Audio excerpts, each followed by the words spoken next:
Hey, what's going on everyone? This is Dezey here. Now if you haven't checked out my Taka video yet, it's going to be right here.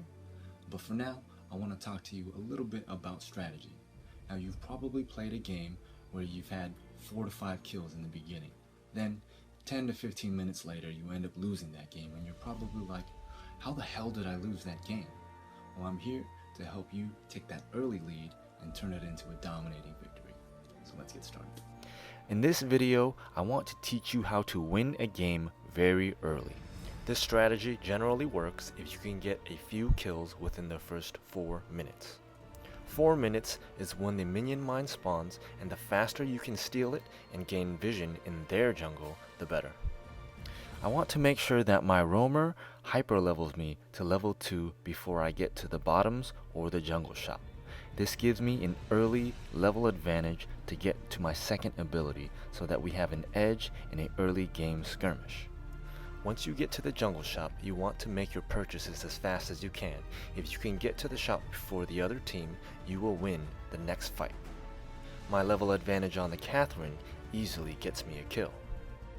Now that I have gotten first blood, I have plenty of time to set up traps before Catherine can even come back. Vision is the most important thing in this strategy.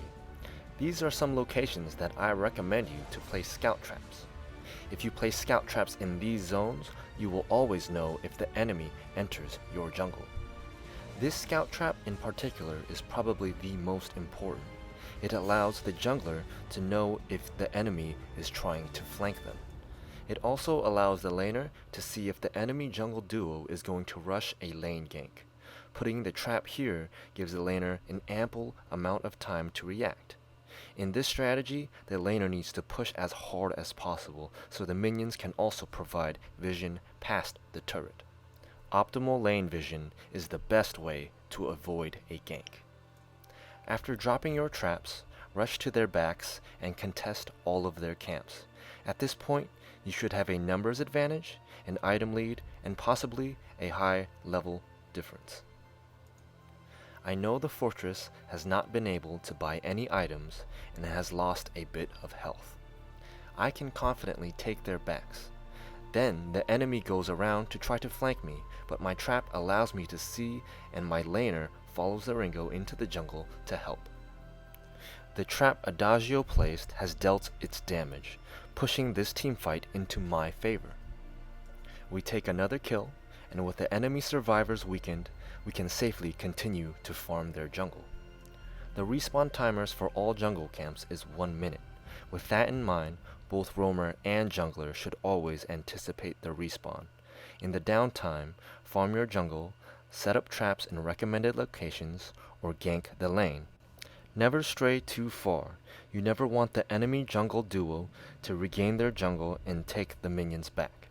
Starving the enemy of experience and gold is the main objective of this strategy. These are the early game statistics.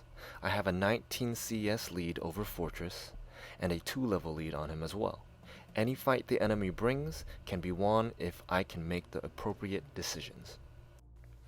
A 2v3 breaks out. The early lead that I have allows me to stay alive long enough for my laner to come down and help win the fight. In this fight, the Ringo is the biggest threat. Catherine and Fortress are starved and item deficient. Once Ringo falls, the fight is essentially won.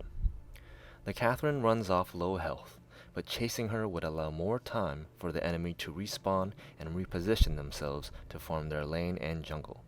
Instead, I stay and take all of their camps. As you can see, the Adagio and myself are both low health. We do not back. Instead, we pop potions and we get the medic minion camps. They will give plenty of sustain to stay dominant in the jungle. You will never have to return to base.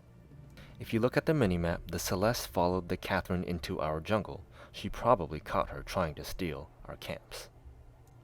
Once you have your lead, the strategy becomes a battle of attrition.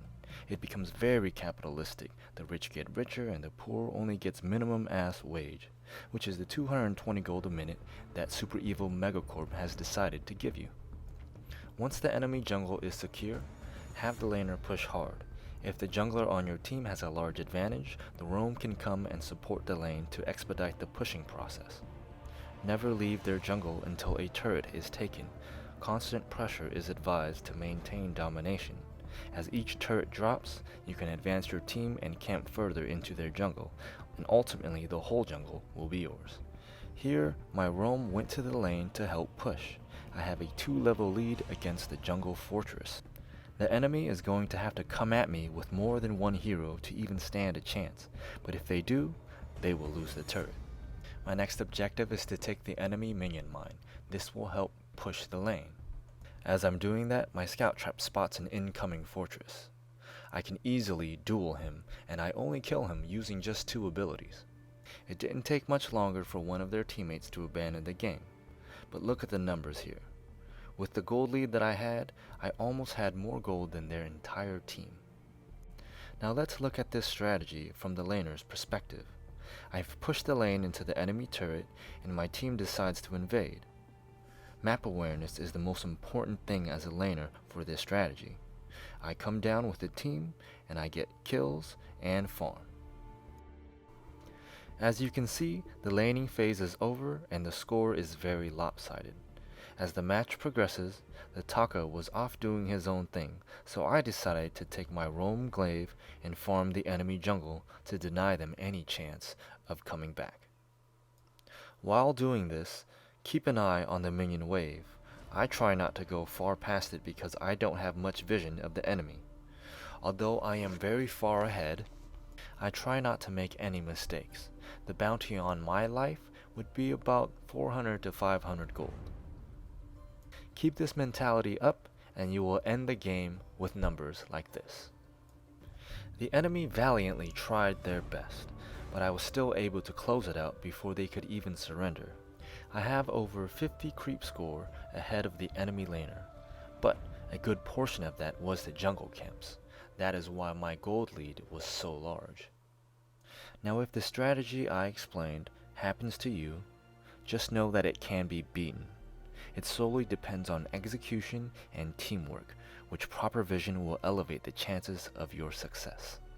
If your team has lost about 1 or 2 jungle rotations, then it's time to rush the lane. Drop a scout trap here to keep tabs on the enemy if they try to flank you. Push the lane as fast and as hard as you can. Hope for a kill or a kill on the turret. The best case scenario would be a turret kill. It would totally eliminate this strategy from the enemy. Without the turret to fall back to, the enemy would be heavily overextended in your jungle. But on the flip side, if you lose a turret, the game will become very difficult to win. Because life will never go your way and you can't get a turret or a kill, you need to make a decision once the enemy comes to flank you in the lane. You will need to commit as a team. You can either fall back to your turret and get some help. I always consider the turret as another hero. Or you can rush into their jungle as a team, place scout traps, and steal their jungle camps as fast as possible to get the gold lead back to your jungler. With proper scout traps, you can track the enemy movements to evade them and take farm along the way. But if the enemy splits up and tries for a pincer attack, you can see that ahead of time and focus on either side, preferably the side with just one hero. You can easily get a quick kill and turn the fight into your favor. Whether you kill them or evade them, make sure to go into the jungle shop and buy some scout traps. Be sure to place them in the proper places and go back into farming your lane and your jungle. Now this counter strategy is best done as early as possible. The longer you wait and let the enemy build the gold lead on you, the more difficult this strategy becomes. Good luck on the Halcyon Fold, and thanks for watching. If you haven't already caught my Taka video, be sure to take a look. Until then, you can catch me on Twitch at the Dezey. Stay tuned for my next Hero Spotlight on Ozo.